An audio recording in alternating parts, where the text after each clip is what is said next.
Hi guys and welcome to Bomb Anime. It's your girl Ruka. And Big Boy Summer here, bring you a hot or not of battle in 5 seconds after meeting. Creativity. So we have a situation where people are essentially kidnapped and used as testing subjects. They're basically slaves with no rights. They were basically told they don't have any rights, they're not people anymore, they're off the national registry and everybody considers them to be dead. And they are then given abilities to test for what? We don't know. They're just being tested and they're also meant to be selected at random, but how do they know so much about these people if they're so randomly selected? And also, you know, the cat character was rattling off details about all of the participants right off the top of her head. Even if they had researched them, I would kind of expect there to be some files that were formulated and maybe not know everything about every participant right off the top of your head. This definitely gave me vibes from other animes that I have seen. It kind of reminds me a little bit of Darwin's Game. It's a little bit like High-Rise Invasion. It's got elements from quite a few different types of anime. Well, for me, in terms of creativity, I thought it was different. I didn't expect it to be like this. Obviously, we did do our episode where we talked about the anime we were looking forward to, and this was actually one of the tops of the list, actually. And the way that it came out with this concept, I thought was quite interesting. Entertainment. So they don't tell you about your ability, you've basically got to figure it out. They give you some clues in the room, so you're basically designated like a prison room. And then you are given a certain amount of things such as paper, pencil, and a couple of clues to figure out your ability. And then you get thrown into a battle and they are watching you. I guess they're weeding out the BS players, I guess. We don't really know. It is interesting to find out what's going on as the anime unfolds, even though it does have like a lot of different anime influences, I would say.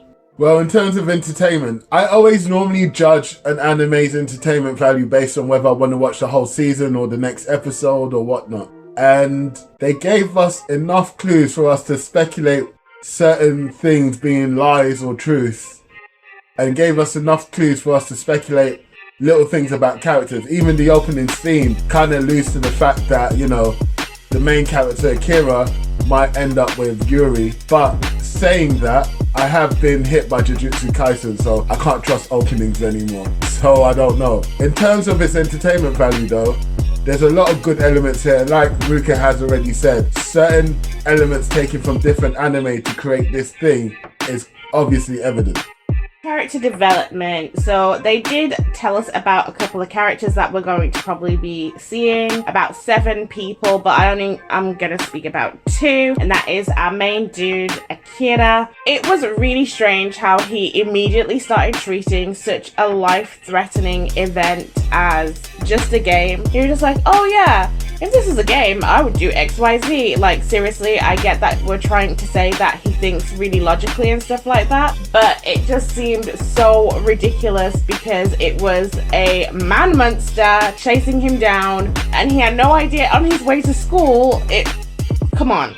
And he clearly must have some kind of mental health issues if he's ready to just accept random monsters trying to kill him as a way to not get bored. Like, he just seemed like he was just like, oh well, you know, at least I won't be bored, this is fine. Like, come on. It made him kind of unrelatable with them doing those things. It just made him a really unrelatable character. On top of him having this, it's kind of like they wanted us to view him like a NEET almost. But he lived in this huge, massive ass house, but it also seemed like he lived alone, but then there was another set of keys, so he must have parents. It, to me, felt kind of confusing as to where they wanted to place his character and what exactly he is supposed to be. He seemed to come more into his own once he was actually captured, because before that, it seemed like his character was just a mess. Like, they didn't know what they were doing. And he kind of reminds me of Deku from My Hero with the way that he analyzes everything, or Rain from like Darwin's Game. It was like a mixture of those two characters to me. I know there are loads of other characters that are kind of like that in anime, but those are the two that kind of made me think of,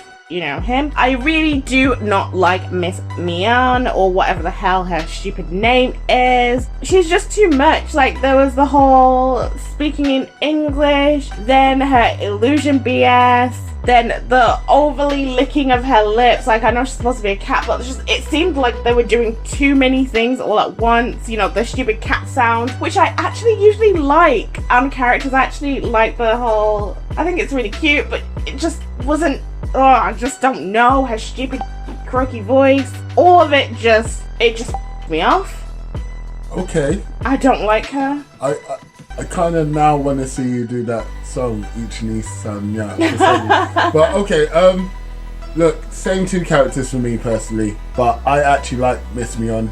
I think she's amazing as a character. She's the right level of twisted for me to actually be engaged in the anime. She's the right level of twisted for her to be a complete devastating thing for the development of the other characters, for them to sort of overcome. She's also become the goal of Akira's anger, which is great. Now, her as a character reminds me of, there's this book called Omniscience Reader.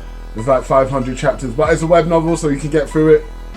The Dokaibi in that, she gives me that kind of vibes, so I kind of like her for that as well. And now with Akira, I do like his name, obviously Akira being a monster, and it's kind of alluding to great things of him being a monster in the game, I mean in the show.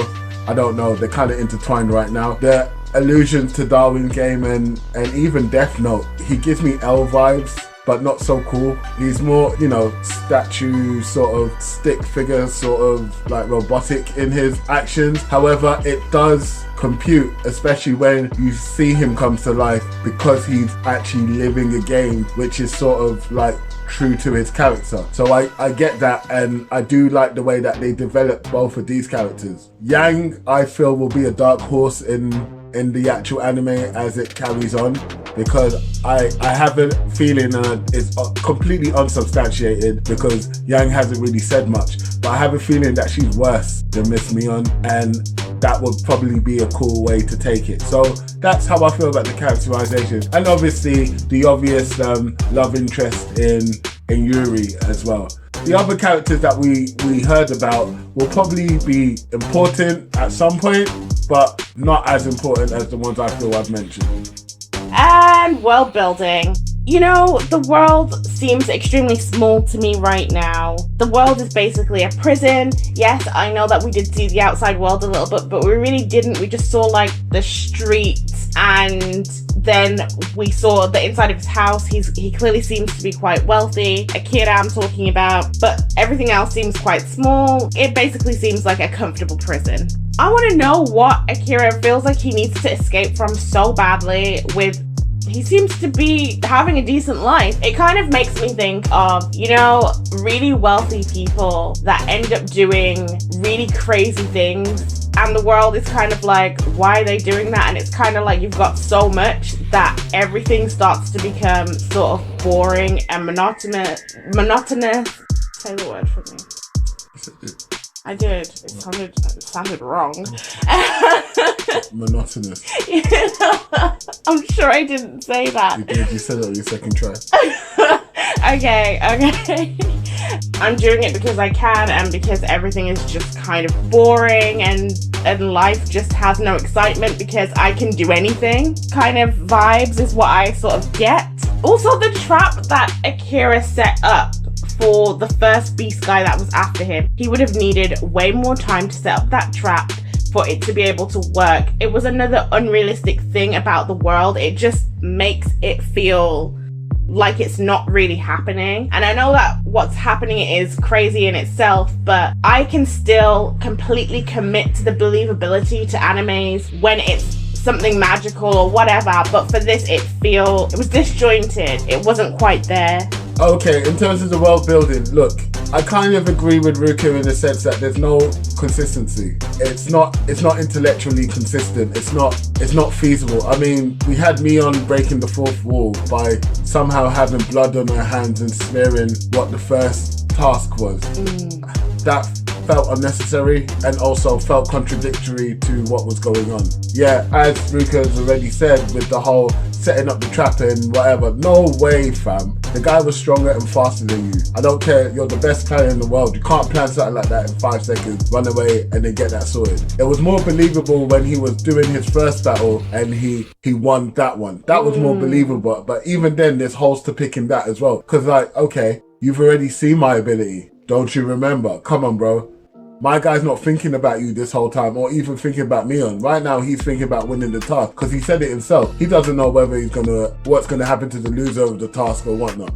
So he wasn't thinking about that. There's no way his mind would have jumped to that. And you didn't set it up elaborate enough for him to be completely subdued by your genjutsu. It didn't work out for me. However, does the intellectual consistency matter in this sense? To me personally, not really, because I feel like it was entertaining enough. But in terms of the world building, I feel like you need to have it. So animes that don't have a consistency in world building don't tend to do well.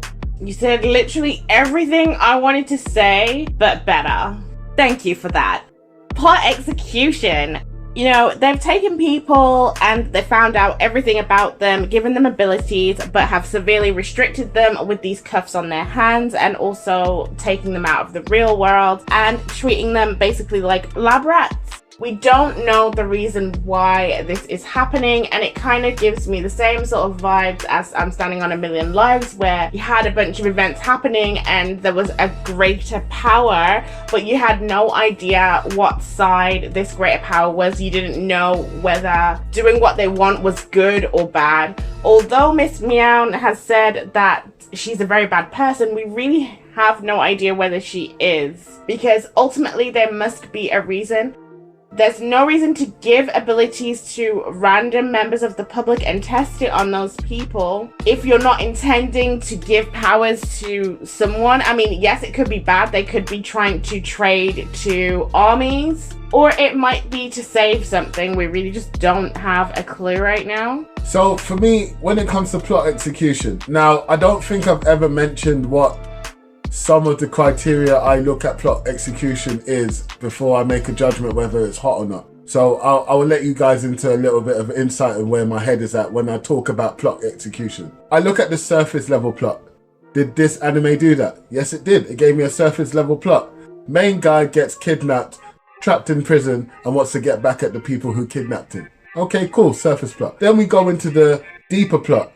I don't think they hit that so hard, but they kept leaving sort of breadcrumbs to allude to the fact that there may be a deeper plot. Then I go to, does it have legs?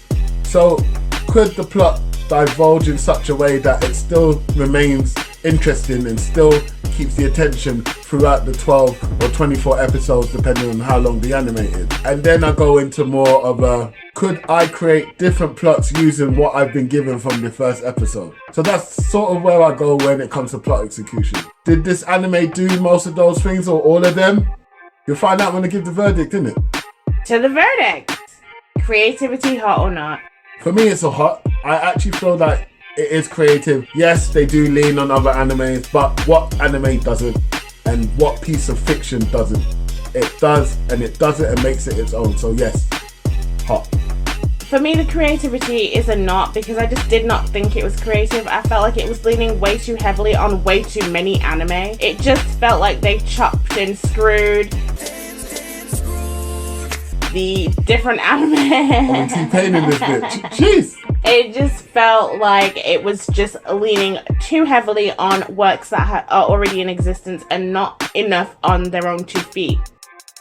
Entertainment, hot or not? For me, it's a hot. Do I want to see the next episode? Yes. Do I want to see the rest of the season? Yes, based on this. So hot. For me, it's also a hot. I thought that it was interesting. I wanted to find out more about what was going on and what direction that they were thinking of taking this as well. I think that it has enough here for it to keep my interest, so that's why it's hot for entertainment. Character development, hot or not? So the characters that they chose to develop, they developed well. They alluded to other characters, however, didn't really develop them. So I was umming and ahhing, but when I really come down to the meat and potatoes of it, it's definitely a hot for me. It's a hot from me also, and that's because yes, I did say Akira had some unrealistic parts to his character, which still remains to be true. However, I do think that they did a lot in the character development of the two characters that they really invested in for this episode, and I do expect them to invest more in the other characters because they've given each person, although we haven't seen much of them, they've given them distinct personalities by telling us little bits of information about each of the characters. So I'm looking forward to that. World building. So world building for me is a not. And the reason why it's a not is because this could have been done on the moon, this could have been done on a boat, this could have been done in the shed. There was nothing completely unique about what they created in terms of the world. And world building needs to be unique, and it needs to be like, I need to feel that this anime couldn't happen anywhere else but this world that they created, and that was not the case for me. I also have to say it's a not as well. And that's because I don't know where they are. Now, they've given us kind of an idea that they're possibly dead, but they also might not be. I don't know where they are. Like, I expect to see something that really shows me, like Death Parade, for instance. It's a waiting room for where you're gonna go after you're dead, and it's just a simple room with a bar and a dance floor, but it's very obvious where exactly it is, and they've got little things in the room that points to that, but this just gives you nothing. It could literally be anywhere or nowhere, and I don't know if this is another world. I don't know whether, like, come on, how do I not know whether we're on Earth or not? Like, I should at least know that, right? Deserve. Plot execution. So for me, it's a not for plot execution. Now, yes, they did hit the surface level. I said that already. But all the other levels and all the other criteria, they kind of missed horribly. And it's a shame because it's still entertaining. But yeah, plot execution, nah, they missed this mark, mate. It's a not for me. This was very nearly a not, but I've decided to go ahead and say that it's actually a hot. Nani? Because although, yes, we don't have a completely clear plot, I do think that they have given us a surface level one. It is still episode 1, you know, these are really hard to judge on episode 1. I find that plot execution is the hardest one to judge based off of one episode because you really just don't know very much information. But I do feel like they have given us enough pointers, and for me to be able to say that it is a hot. I'm comfortable with that decision. Yeah, you stay there with your comfortable self. So there you have it. I have gone for hot for 3 out of 5 categories, and so has Big Boy Summer, but we've just chosen different ones. So we will catch you again when we have done the full season and tell you what we really think about this. Don't forget to like, subscribe, and share. Let us know what you think in the comments. Have you guys watched Battle in 5 Seconds After Meeting? I know it's a dumb title, but you know, there you have it. It's anime, deal with it. What do you think of this season so far? Peace.